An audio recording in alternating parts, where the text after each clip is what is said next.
Welcome. It is Tuesday, January 28th, and you are here for season 1, episode 3 of Corporate Underpants.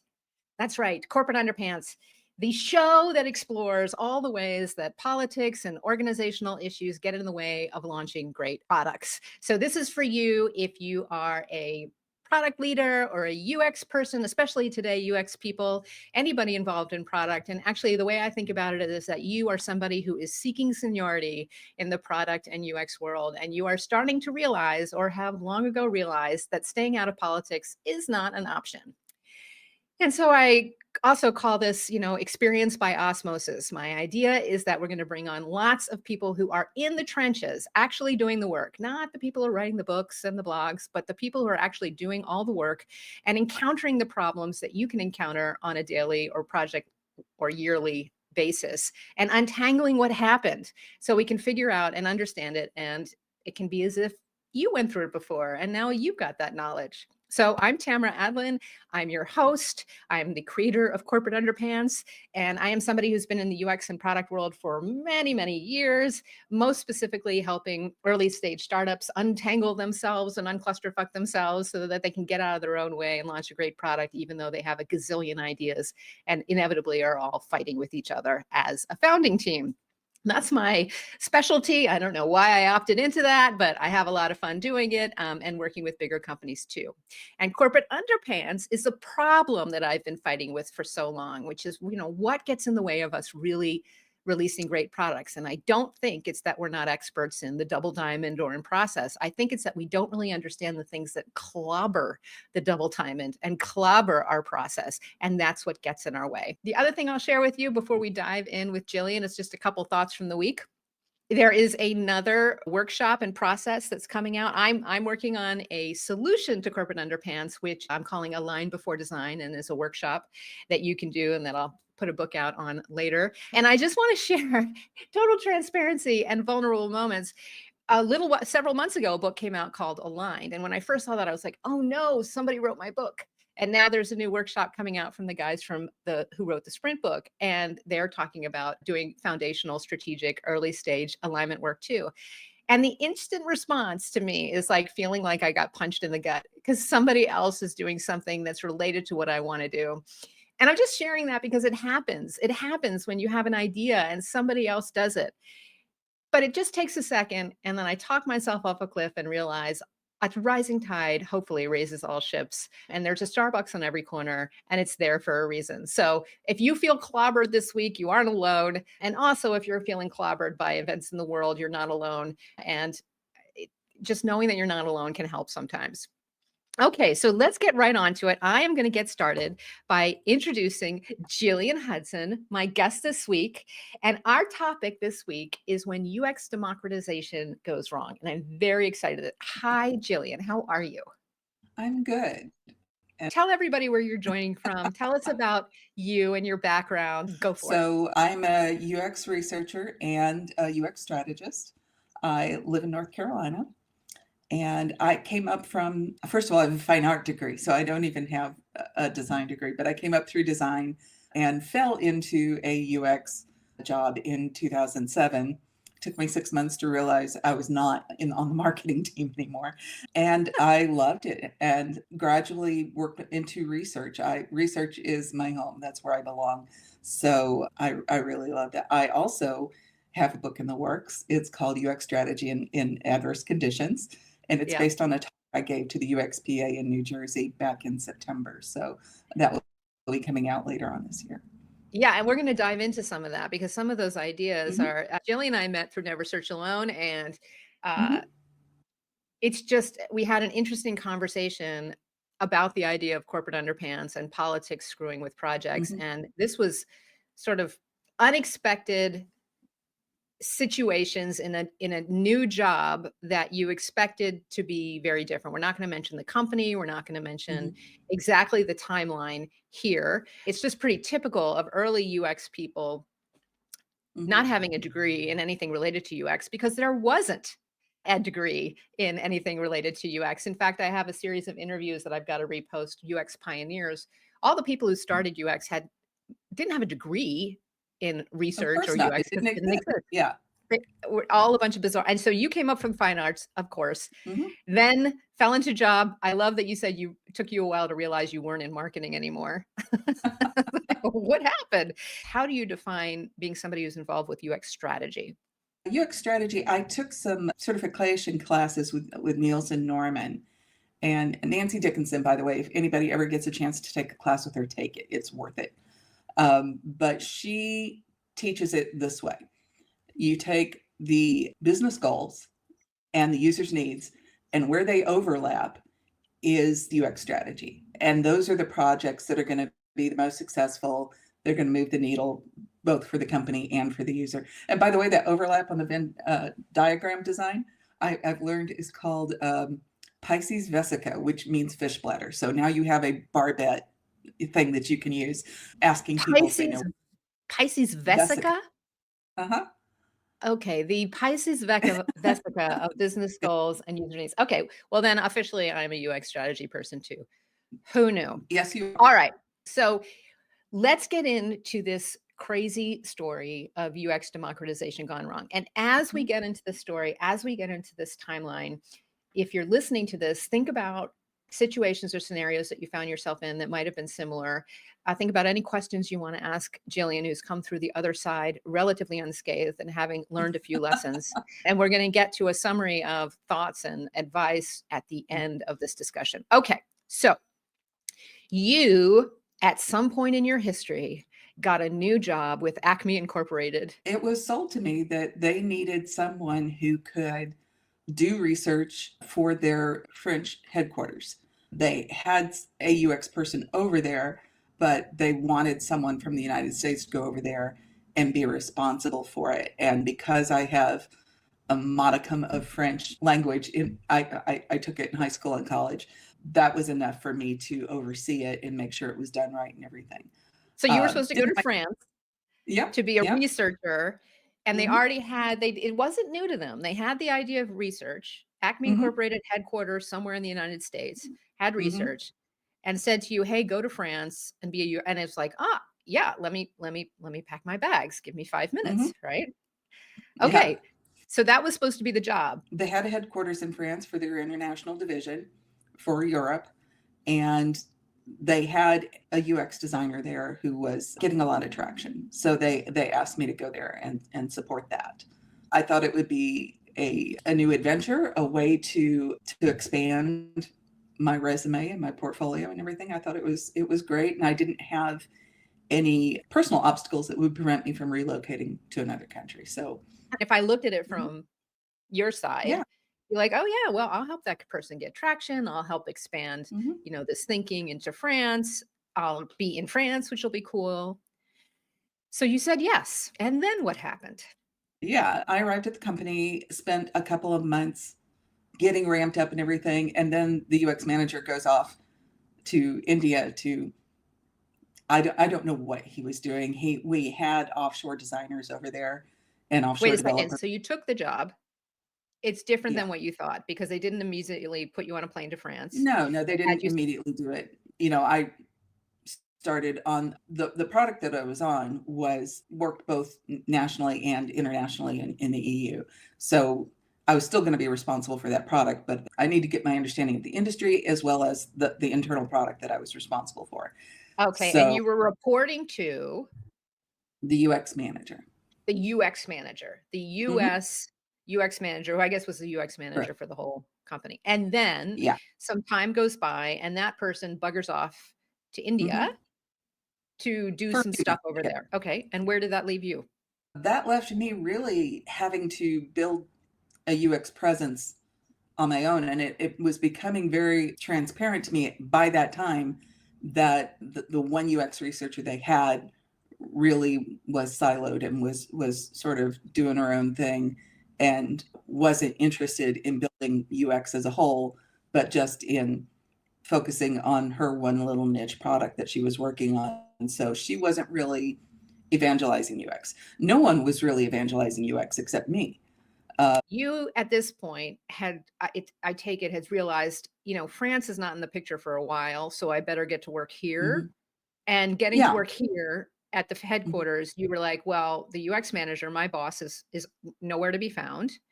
And there's one other person here who's a UX researcher, Mm-hmm. right? But you looked around and said, well, wait a second, this place isn't as UX savvy as I sort of assumed. That's correct. Even the UX manager, before he wandered away, told me how the UX team formed. Because he had just celebrated his 5-year anniversary with the company, Okay. and told me about how there was a collection of UX people, but they were spread all over the company, and they had been brought together as a team, and he had been made their manager. And I've seen Okay. this happen before. This is basically, he's their manager based on seniority. He's not their manager based on his managerial skills. Right. The Peter With, principles. How many people did they have on this UX team that just sort of congealed out of nowhere? they had like 6 to 8 people at Okay. that time, and they had a layoff pretty quick. They laid off 3 or 4 of them. So suddenly it was a much smaller team, and we quit supporting the products for the people that they laid off. We had multiple product lines, and they just sort of said, okay, if you're going to lay these people off, we're not going to support those products. That sounds pretty familiar because so many layoffs are happening now that some of the people listening to this are on teams that have gotten either they've been laid off themselves or they're on teams that a lot of people got laid off from. And if I were you, I'd be sitting there saying, where the hell am I? What is my job? What am I supposed to do? I'm not supposed to just sit here and twiddle my thumbs and learn these products until maybe they send me to France. There was this vision, but I never really felt like the C-level and above and everything had bought into the vision that the UX manager had presented to me when he hired me. And it was constantly shifting above my head. You know, you talk about tornadoes all the time. Decisions were constantly shifting and everything. I could never get a good handle. And quite frankly, within 6 months, they were talking about spinning off EU into its own thing, in which case I was never going to France. They laid off a bunch of people, they spun off EU. They were constantly going through the cycle of laying off and spinning off. And it was all about the stock price, as I've told you before. All I ever heard from the C-level was, we think our stock price would improve if we did this. For the entire time I was there, all they were doing was spinning off and laying off. If I hadn't been trying to buy a house, I probably would have left a lot earlier, but I needed a quote unquote full-time job to be able to get a mortgage. So I think so many of us in UX and product are so sure that what we're doing is right and valuable and has some ethics to it and all of that stuff that people will just understand that it's valuable and you should create products this way. And eventually, that will lead to products that are successful. But I think what's unusual about what you just said is you had a clear view that they were doing chaotic stuff because of stock price. Yes. That they were doing what sounds like from the outside really reactionary stuff and sort of very chaotically deciding on things to up their stock price. And I think we look at that in our field and we're like, oh, that's so ridiculous. Oh, that's so stupid. Oh, that's so short-sighted. But the truth is, it's the reality. The puzzle that they are working on is about things like stock price and business bottom line. And the sooner we really understand that, the better off we're going to be, because we're not going to change it just by being holier than thou about the right way to do things. When we talk about things like UX maturity and, evangelizing UX and everything, there are some things that are just out of our control. Stakeholders and C-level people who are laser focused on the stock price is way out of our control. That is not something we're going to be able to fix. There has to be some level of commitment to the company instead of 100% commitment to the stock price. There's just nothing, that UX could have done that would have shifted their focus. So then what did you decide to do? You wanted to stay. You wanted to then prove that you were valuable enough not to be laid off. Your boss was nowhere to be found. There was now a tiny team. Yeah. And so what did you this was like several months into being there and having to totally recraft what you thought about the job. Yeah. So, I continued to do research. I believe in radical transparency. So I invite everybody to observe my research. I invite everybody to the presentation. So I'm talking about engineering, product, UX, business stakeholders. And very early on, there was one business stakeholder, who was the VP of operations, who was super excited about the research I was presenting. I mean, he was like very vocal, enthusiastic about not only the presentation that I was presenting, but the fact that there was someone here that did that. And after talking to him, I realized that even though they had had a UX team for 5 years, he didn't know that they had a UX team. To me, that's the opposite of UX. It was like a stealth UX team, which stealth and UX are not two words that belong together. That's just crazy. You can't do your job if you're not out there and making people aware of what you're doing and so forth.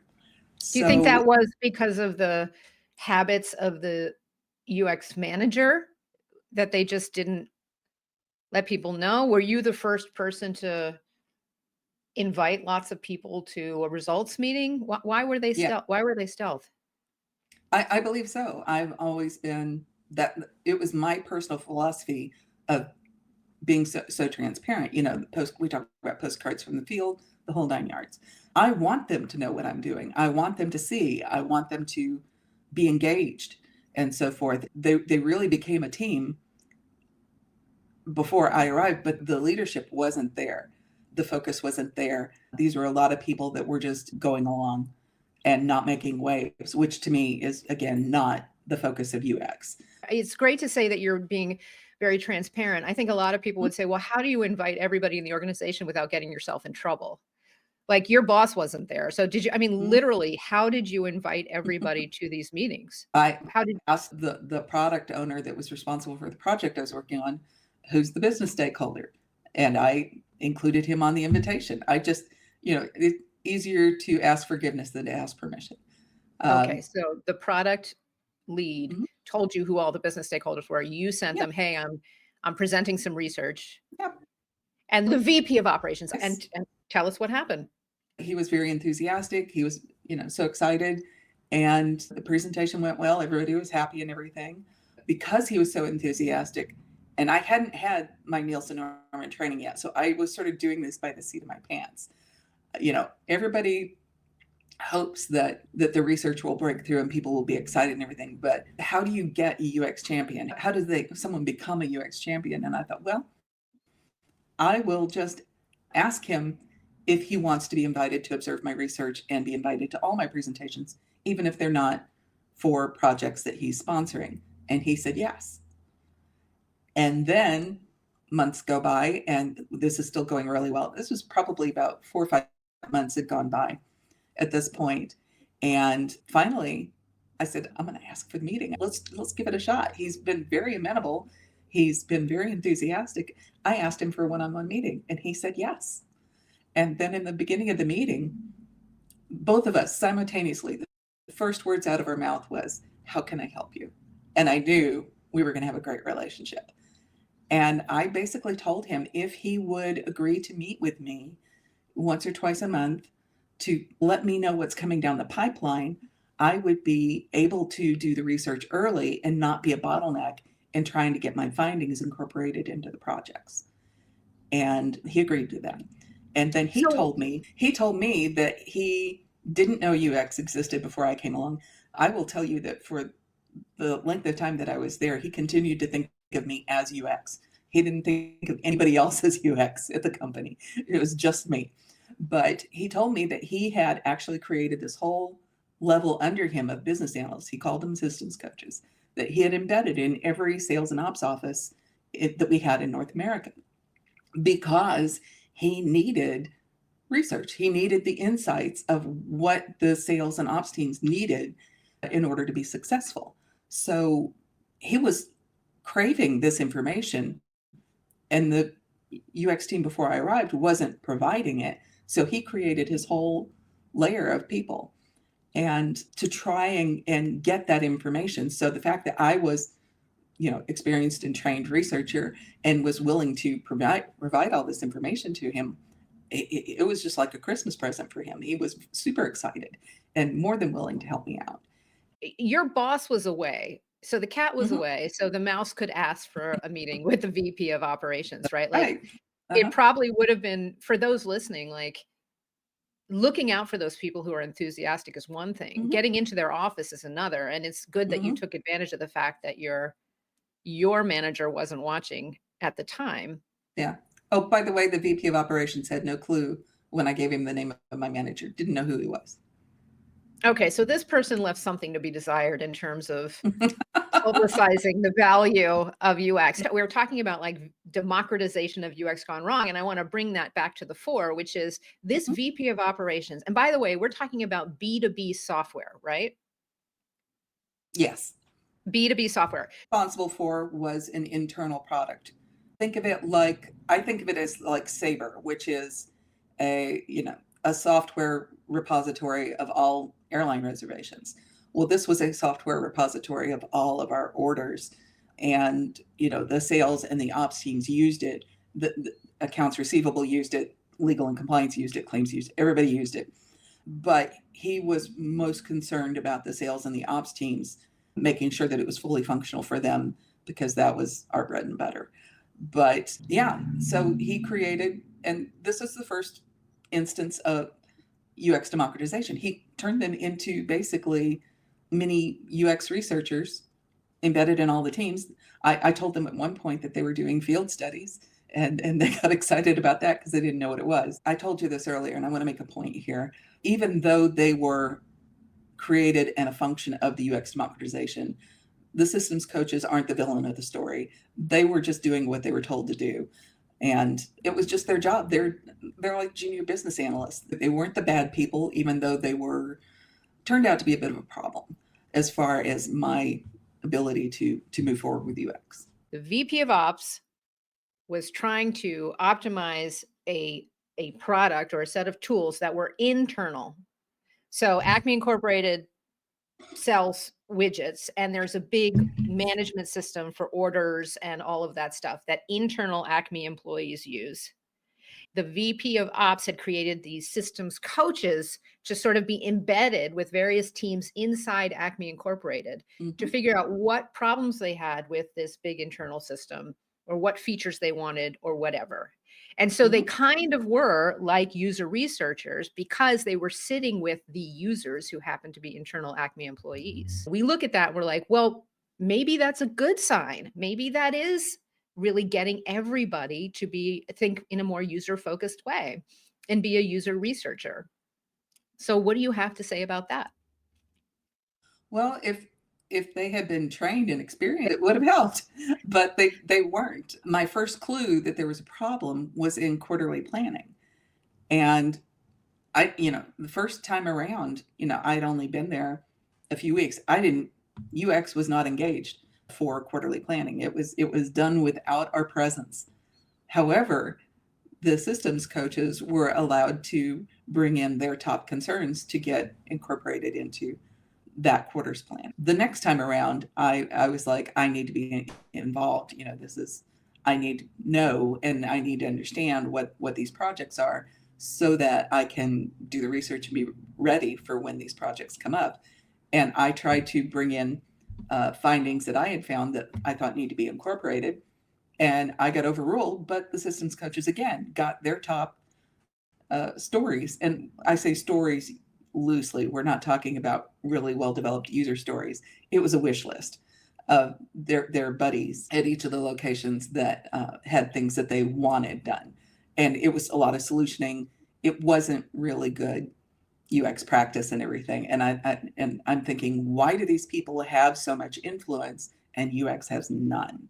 How can I fix this? Because UX has better tools, we have better training, we're better at this. We should have more ability to sort of guide what the quarterly roadmap is. It was only quarterly too, which is another story we'll get into later. You noticed in these planning meetings that these Mhm, these random people, these coaches would come in and mhm, suddenly every feature they asked for would get prioritized number one. And they were all mhm. based on solutions. They weren't based on identifying the problems. And you're like, what the hell is going on here? Like, who are Yes. these people and why do they have so much power over the Mhm, product direction? I think that happens to a lot of us. It may not be from this random systems coaches idea that the VP of ops mhm, made up, but somebody comes in and somehow has huge influence or power. Mhm. And Bruce and Melissa talk about this in their book Aligned too, is Yeah. the understanding the channels of power, the real channels of power, which often have nothing to do with people's titles. I think Mhm. many of us then would have just started complaining and bitching about it. Like, who are these people, or are coming in hot and saying this doesn't make sense. But I think you took a different approach here. Oh, I complained too, but it didn't get me anywhere, and I didn't have the right people to complain to. Plus, this was I understood how it developed. So, and it was basically a last resort choice of the VP of operations because he needed this information. So, with his permission, I decided if you can't beat them, train them. And So if you I can't beat them, started train them. Yeah. I started a class. It was a lunch and learn, and it was every 2 weeks, but it was only half an hour. So instead of calling it a lunch and learn, I called it UX snacks. So Snacks. it was, I know, it was a little 15-minute presentation with 15 minutes of Q&A, and they were all invited. And I also invited the UX team. And basically, I taught them about what UX is and taught them about the different practices. The very first thing I tried to teach them was how to create an adequate problem statement, because that was something they needed to learn right away. Um, and basically taught them what we do so that they could come to us, and especially me, to get these things done properly, because it doesn't do any good to get your project prioritized and then have it fall apart because you know we don't know what to do with it, because we have a solution, we don't have a problem statement, we don't know how valid it is. The very first thing I have to do with whatever they prioritize is go out and do research on it, and which delays the process, and usually they fall apart because the solution that they're suggesting isn't valid. It also The pro- sounds like you used your user research chops to really Mhm, understand the product you had to create, which was these snaps. I mean, if somebody told me to start a bunch of 30-minute presentations on UX, mhm. I don't think it would instantly come to me to say problem statement is the first thing I have to train you on. I mean, of course it well makes that sense now that you say it.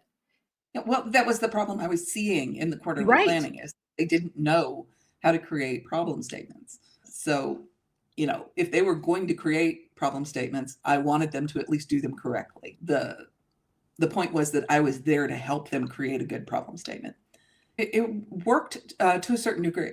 First of all, it improved the working relationship I had with assistance coaches, and I was able to utilize them in some ways to help me to find the right people that I needed to interview for user research, because they were embedded. They knew all the people, and they could tell me who was going to be able to give me good, actionable feedback on a certain segment of the product that we were testing on, and so forth. So they were able to help me. And I don't want to say that I sort of inserted myself between them and the VP of operations, because that was never the case. But it was really, there was a dotted line there to where I could utilize them in a way to get information from them, and also to have them go out and find me the right people, find me the analytics that I might need. And you made their Mhm, lives easier. I mean, if mhm, you're out there trying to and your responsibility is to figure out mhm. exactly which features need to get built, that's a tricky situation to be in if you haven't been Yeah, trained, that you just come back and mhm, report on, somebody wants yeah, you to change the button to green. Instead, you gave them yeah, something that really arguably could make their lives easier, and like, how do you identify the problem mhm. as opposed to immediately trying to come up with the solution? Well, I was also sort of subtly teaching them that they didn't know as much as they thought they knew about what needed to happen, trying to get them to stop solutioning and write problem statements. I worked with them a lot on bias, because there was a lot of bias in there. And these were all basically saying, I have a lot of expertise here, and here's what I'm seeing that you may not be seeing. Let me help you with this, because I'm the expert here. So it was twofold. One is to help them, but also to let them know that they're not the experts when it comes to UX research. I'm here to help them. That's a So delicate balance for sure, it is. because It really. you don't want to come in hot and say, you guys don't know Mhm. what you're doing. I mean, you and I talked in the beginning when we were prepping for this. It's easy for me to assume that there is this upward to the right progress of companies and Mhm. everybody understanding the value of doing user research and the value of product. Mhm. But you had a different observation about that, right? That it's not linear. And I would say that this is universal at all companies, not just this one, that it's a sort of a maturity level of the UX team. And I think that is giving the UX team too much responsibility for the success of the company, because we cannot be solely responsible for the maturity. There also has to be, what is the UX maturity of the company's attitude towards the UX team.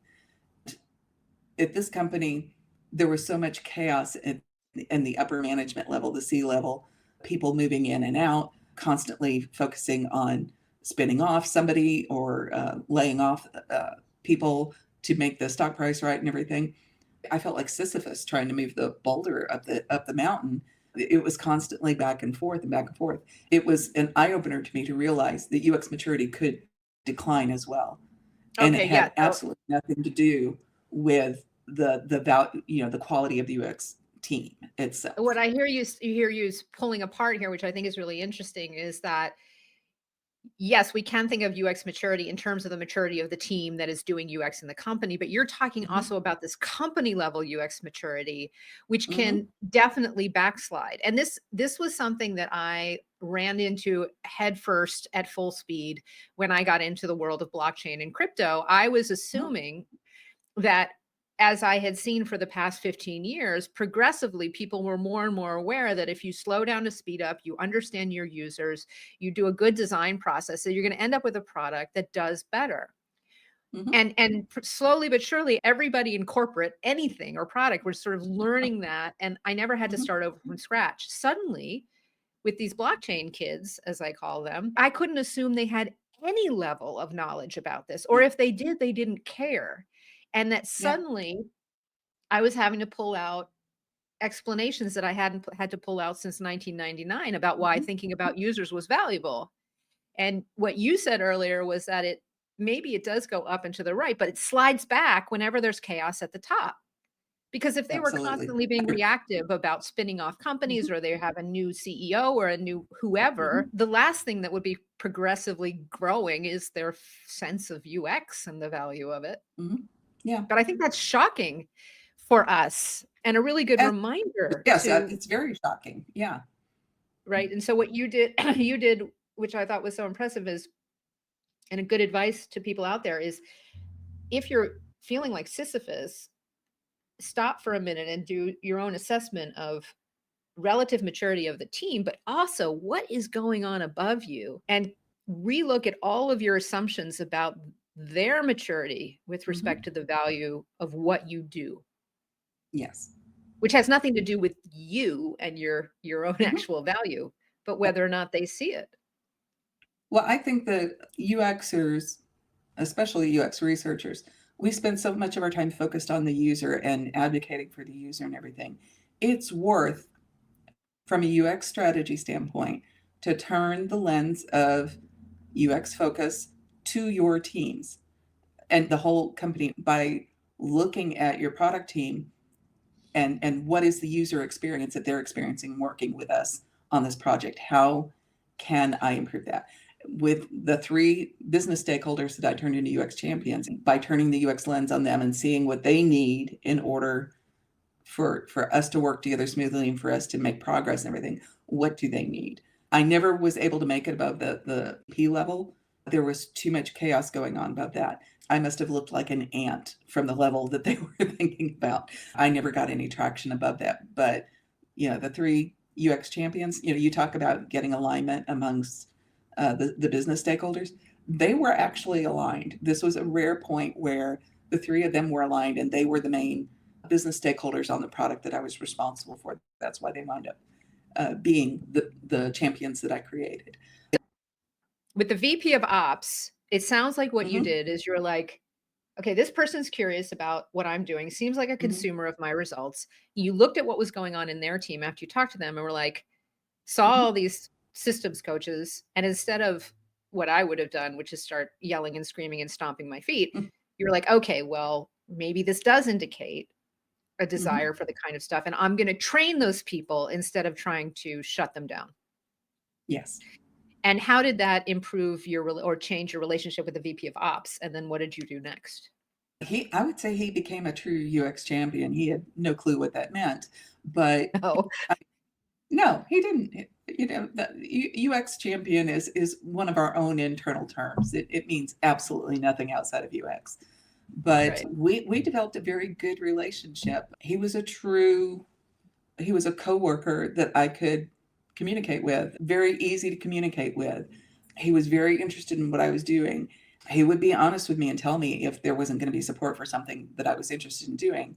But he was always very supportive of what I wanted to do. He was also the person that, when he saw that I was still on Slack at 2 o'clock in the morning because I'm a night owl, would tell me to go to sleep. It was that kind of relationship and everything. And I was like, well, you're still up at 2 o'clock in the morning. Why don't you go to sleep? It was just like that. The other two I had a very good working relationship with, but the dynamics and the chemistry wasn't the same. After I got the UX training from strategy training from Nielsen Norman and everything, that I decided to grow my UX champions, and I went for the VP of sales next, and that went very well. And by the time I got to the third one, who was the VP of business development, when I asked him for the meeting, his response to me was, "I thought you'd never ask."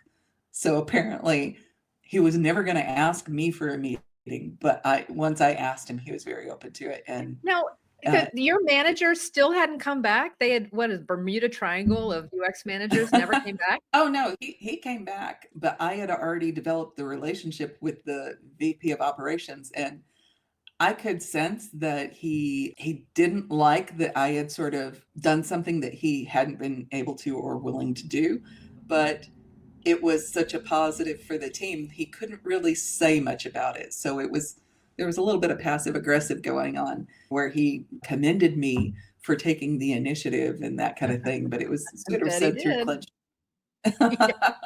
So was your and it approach to the sales different than your approach to the VP ops? Is there like a lesson now on that you can share on how to do that? Is it just asking for a meeting? What is it?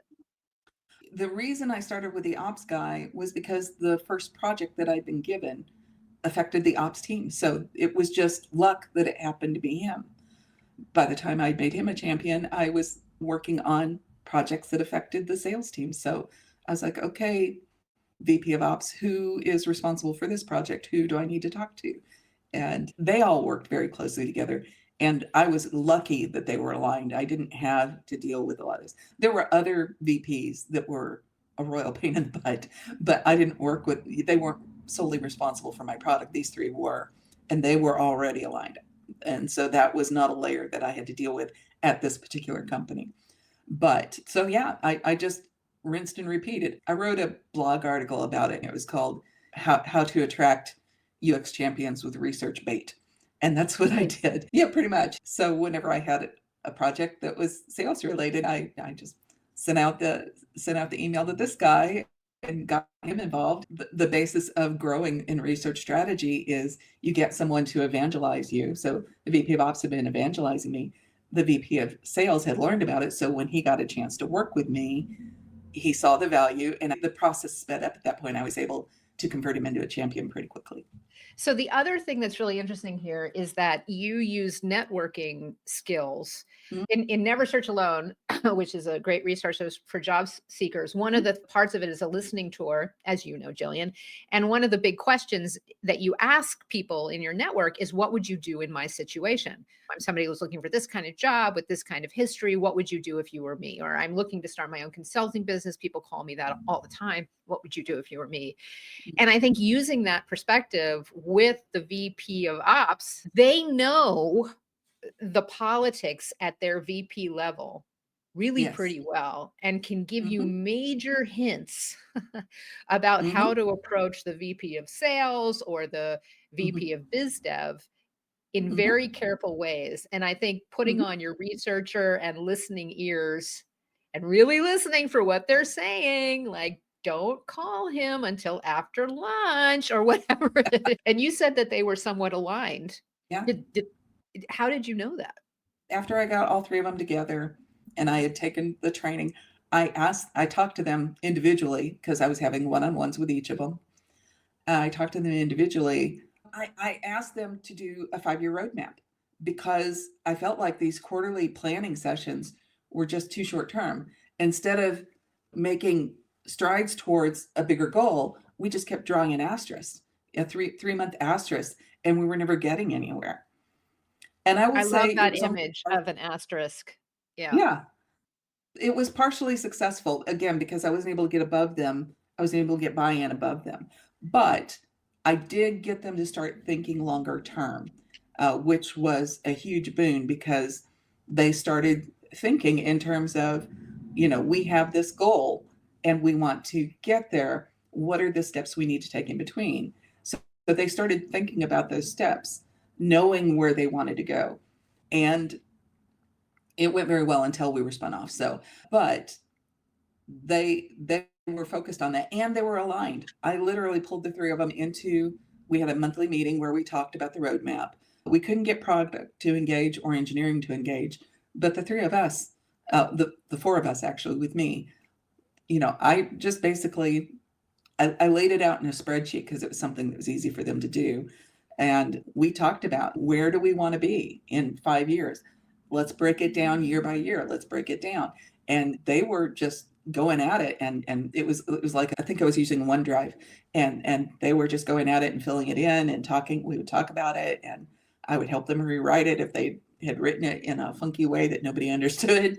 But they were very aligned on that idea. So it helped them to, one, start thinking extremely long term and realizing that they needed to make some systems changes in order to get to the goals that they wanted, which did start to trickle down into projects.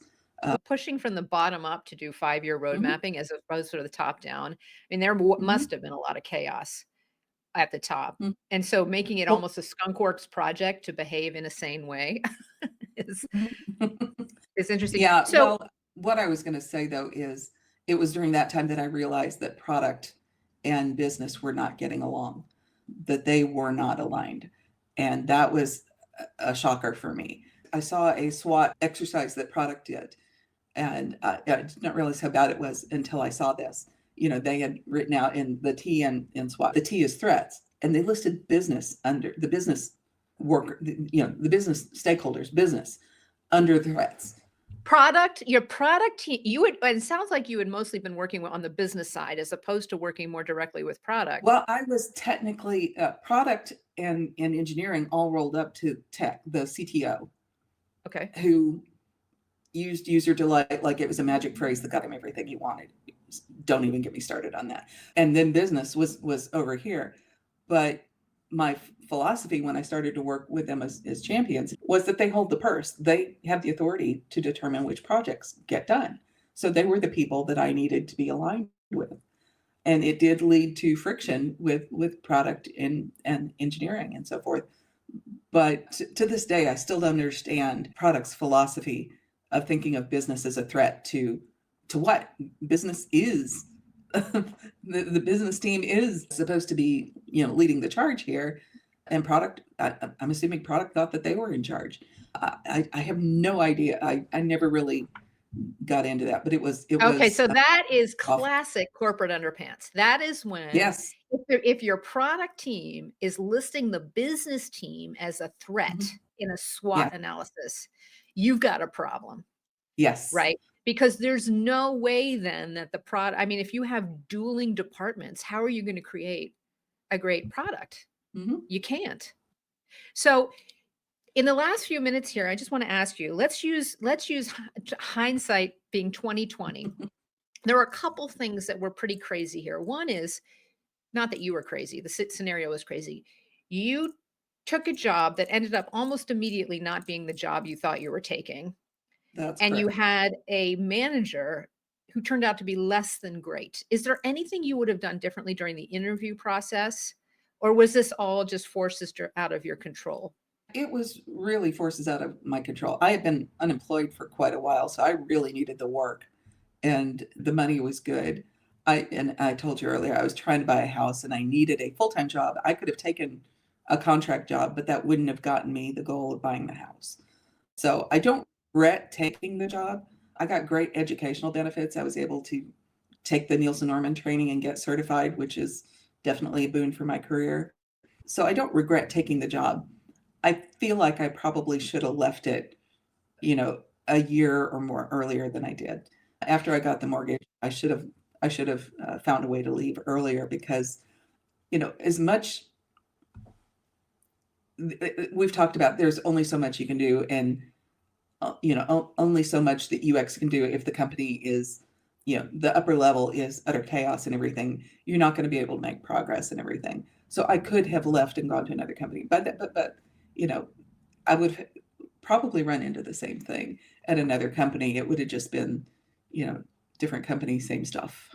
Given what you went through, do Mhm, you think when you take your next job that your mhm. process in the first couple months will have some different elements to it? Are there some things or some thoughts or some questions that you would recommend people ask themselves during the first couple months of a job to get a more realistic picture of where they are and what they can and can't do? I know. I think that it's important to understand if first of all, my UX manager was a narcissist and a bold-faced liar. I'm not sure I would have got the right answers if I had asked the questions. But what I would Okay. have wanted to know is where is UX under the org chart? And what are the success criteria for UX versus the team we're under? Because we were, I think, most immediately rolled up under product. And I've often found that the product success metrics are vastly different than the UX metrics and success metrics. And we wind up getting squashed because once product is met, its success metrics, they don't really care if we're not meeting ours because they conflict. I would want to know how engaged the business team is. Who are our UX champions?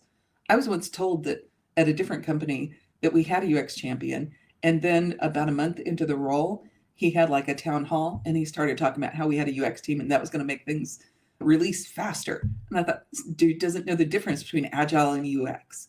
So I think that there's only so much you can do if the people you're engaged with are consummate liars. You're not going to get a good answer. My philosophy is go in knowing what you want out of the job. A job is just a level towards the ultimate goal that you have for your career and your life.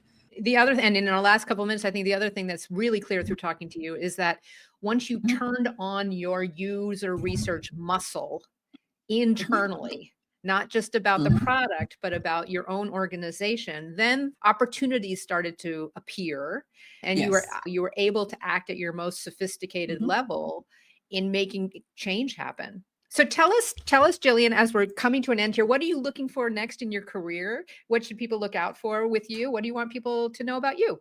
Well, I am actually looking to go more into consulting or fractional work. I've sort of been burned on the full-time role. I worked with a recruiter once that said you're either a temporary permanent or you're a permanent temporary, and rarely do you know that you're a temporary permanent until you find out. So, I'm not that big into the whole role, but I've been building a lot of passive income streams. I built a YouTube channel, and guess what it's called? UX Snacks. So I am talking about all of these jargony things. I'm speaking to people outside of UX so that they can understand what UX is, along with that idea that they're not UXers and that they're not qualified. We're just at 20 seconds and we're going to end up. Follow Jillian. We'll put all the links in the comments. Jillian, thank you so much for sharing this tricky story and some insights that I think are going to help a lot of people. Everybody, please follow Corporate Underpants. Tell one person about it. Write a review on Apple Podcasts, and you can find me on the links down in the comments as well. Thank you, everybody. And we'll see you next time, probably in 2 weeks. Experienced by osmosis here on Corporate Underpants.